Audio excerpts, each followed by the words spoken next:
Welcome to session 5 of our series in this journey through Lent. This particular session is on Jesus' passion for others. And we all know stories and we've read stories about Jesus' passion for others. And today I want to spend some time kind of diving into what some of these stories were and how maybe they've shaped our own personal lives. Today I have a couple of friends with me. I'm Joel Simpson. I'm from First United Methodist Church in Taylorsville. And I'm Susan Hefner-Hune. I serve the Vine United Methodist Church in Plaza Midwood in Charlotte. So grateful that you all made the journey to be a part of this conversation. It was important for me to have you around the table because I know that you are passionate lovers of Christ and you live your life that way. And so I just want to say that to you up front. And so as we talk about Jesus' passion for others, and we talk about the stories, you all are rooted in Scripture, and some of the stories that come to mind to you about how Jesus showed compassion at great, maybe even great risk for others. And one in particular that we kind of talked about was Luke 8, beginning in verse 40. And we, in this particular one, talking about the woman who, at all risk, after hemorrhaging for years, touched the cloak of Jesus' garment. And so when you think about that particular scripture and text, what strikes you in this about his compassion for her? The first thing I think about is the gospel writers, why they thought it was important to put that story in, that there's something about that story that communicates this relationship Jesus seems to have with people, that it was that important to put it in, that it is a healing story, but it's so personal, it's so risky. It's this woman who shouldn't even be in the crowd. She's bleeding, which she should be away somewhere, kept far away from everybody else in isolation.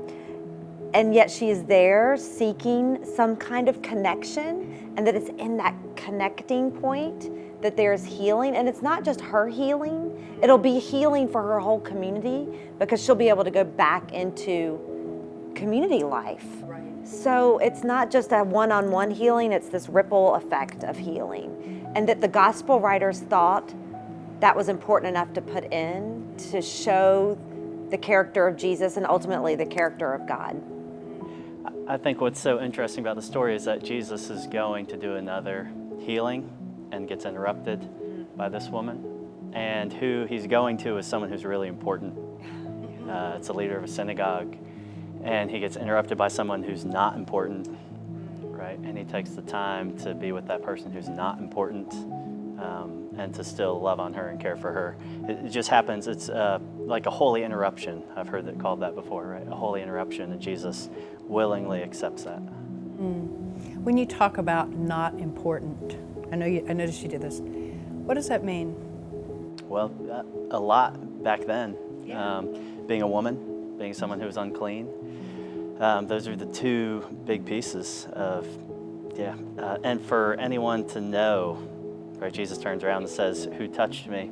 And she has to come out and say, "It's me," and tell her story, and then everyone knows this woman who made her way through the crowd was unclean and also touched all of them. And I wonder if the interruption, right, because he shows up and the daughter is dead, and so did the interruption, was that the time where Jesus should have been there healing her and instead she died? What are some other stories, maybe, of where Jesus had compassion on others that has maybe been inspirational to you in your life, or maybe was transformational to you in your life? My all-time favorite Jesus story that is transformational and inspirational is the woman at the well.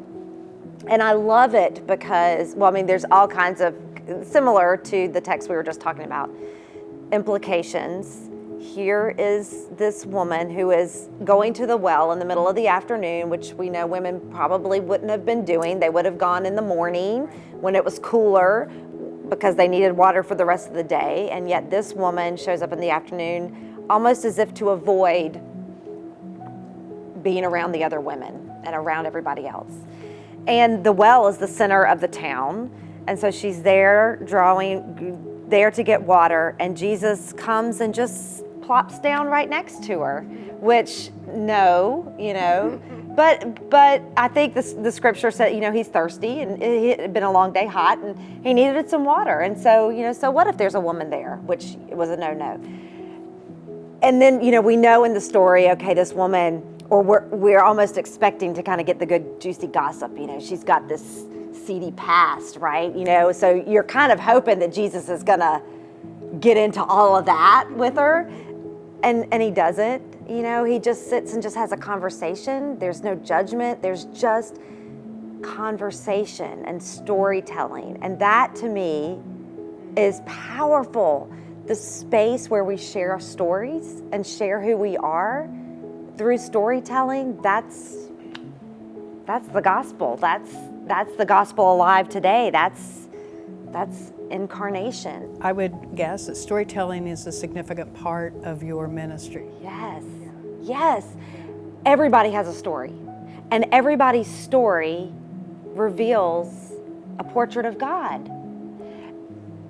And so we're all storytellers, and we all share a little bit of the image of who God is. And all of those stories reveal the character of God. I don't know if there's one story. There's a couple that jump out when you ask that. One is when Jesus heals these lepers, and only one comes back and thanks him, and they're all still healed. Right? This idea of it is not contingent upon whether you're on board with me, right? It's just that free. So how does that live out in your ministry? So much of what Jesus does is he encounters people, and when there's something there, he's there, right? He's present in that moment. So for me, it's, okay, can I accept these holy interruptions? He heals this woman, and then he's even able to raise up the daughter, right? So it's not a either or, but it's a both and. I think that's what touches me so much about the stories of Jesus is irregardless of what's going on in their life, Jesus' compassion was there for them. And that had to be transformational for them, no matter where you are, no matter what you're going through, right? The love of God is greater than any of that. Yeah, because I think we think something happens when Jesus is healing people, as if there's some lightning bolt, or we don't really know what is happening in that healing. We know that he is present, he's listening, he's attentive, he's compassionate. It was listening deeply and intently to people. We can do that. When I first started out in ministry, I don't even know how I got asked, but I was asked to come and preach once a month at the Charlotte Rescue Mission. And so I would bebop down into Charlotte and come and preach to the men in their weekly chapel service. And, it was overwhelming and daunting to be brought in and to bring a word of hope and inspiration, in this moment, and I'm thinking, this has got to be pretty good, right? Because these guys have gone through a lot. Their life is hard. There's brokenness. I have no idea what I preached, but I would preach something. And then my time was over, and I was told that when the service was over, to allow some space for me to come down to the first row, and guys would come up and share with me their prayer concerns. And what I didn't know was that was the moment. That was where the real stuff happened, because they came. They didn't care about the preaching. No! To share their it story. was like, get through the preaching so we can get to that part, because, and they weren't just saying my prayer concerns for this week, so they told me their story. That was the moment of Jesus right there. So the power in storytelling, and an opportunity then for us to begin to listen with compassion and respond with compassion. And to own our own story with compassion. Because everybody has a story, and your story, if we held our story with compassion, That's a gift. In the Gospel of Mark, he comes across this blind beggar. You remember this story? And the blind beggar calls out to Jesus, and Jesus doesn't go heal him. Jesus says, "What do you want? What do you want?" And it's almost like this, I'm not going to just assume I know what you want me to do for you. And oftentimes I think we assume we know, right? We assume people want the preaching, when actually they just want us to listen and pray for them. And that's really what we're there for, right? When we listen and pay attention. And that's, again, one of those, are you paying attention to the interruptions? Because you went there to preach, right? And you learned that's not why you're there. No, and they didn't want to hear any of that. Yeah. They wanted a space. Yeah. Susan and Joel, thank you so much for not only just sharing your passion for Jesus, but the way that you so love other people with that love, and have really given your life to helping people understand that. And I will always remember what you have, compassion for our own stories, and be able to share that and listen to that and offer that. So I'm grateful for you all. Thank you. And we want to invite you also to think about your stories. Think about ways in which you have experienced, felt, known the love and the passion of Jesus, the compassion of Jesus in and through other people. Share those stories with one another and own them, as Susan said, with compassion.